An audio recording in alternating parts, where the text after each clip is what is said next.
வணக்கம்.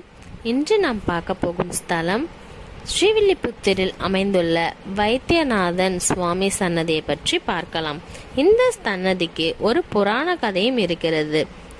மன்னர் காட்டிலுள்ள மரங்களை வெட்ட கட்டளையிட்டார். ஒரு வன்னி மரத்தை வெட்டிய போது மரத்திலிருந்து ரத்தம் பீரிட்டு அடித்தது. மரம் வெட்டியவர்கள் பயந்து போய் அரண்மனைக்கு ஓடி சென்று மன்னனிடம் சொன்னார்கள். மன்னனும் ஊர் மக்களும் விரைந்து வந்து பார்த்தபோது வன்னி மரத்தடியில் மண் பிளந்து ஒரு லிங்கம் தோன்றியது. உடனே மன்னரும் ஊர் மக்களும் தரையில் விழுந்து வணங்கினார்கள். லிங்கத்தை எடுத்து சென்று மன்னர் கோவில் கட்டினார். தானே தோன்றிய லிங்கம் என்பதால் சுயம்பலிங்கம் என்று மக்கள் அழைத்தார்கள். அந்த சுயம்பலிங்கத்துக்கு ஒரு சக்தி இருப்பதை மக்கள் கண்டார்கள். தலைவலி, வயிற்று வலி, காய்ச்சல் என்று எந்த விதமான நோய் இருந்தாலும் அந்த சுயம்பலிங்கத்திடம் வேண்டிக் கொண்டால் நோய் குணமாகிவிடும். குழந்தைகளுக்கு காய்ச்சல் என்றாலும் கோவிலுக்கு கொண்டு வந்தால் காய்ச்சல் தீரும். மதுரையை ஆண்ட திருமலை மன்னர் தீராத வயிற்று வலியால் பெரும் அவதிப்பட்டார்.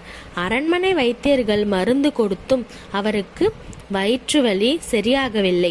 அவருக்கு இந்த வைத்தியநாதன் சுவாமி திருக்கோவிலின் புகழை அறிந்து அவர் ஸ்ரீவில்லிபுத்தூரில் உள்ள கோவிலுக்கு வந்து 7 நாட்கள் தங்கி அங்கு பிரசாதமாக வில்வ இலையை சாப்பிட்டு வந்தார்.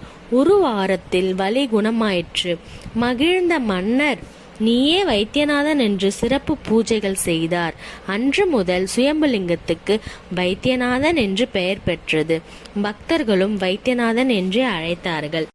இக்கோவிலில் வைத்தியநாதர் சன்னதிக்கு வடகிழக்கே சிவகங்கை தீர்த்தம் உள்ளது. இதற்கு பிரம்ம தீர்த்தம், அகஸ்திய தீர்த்தம் என்று பெயர்களும் உண்டு.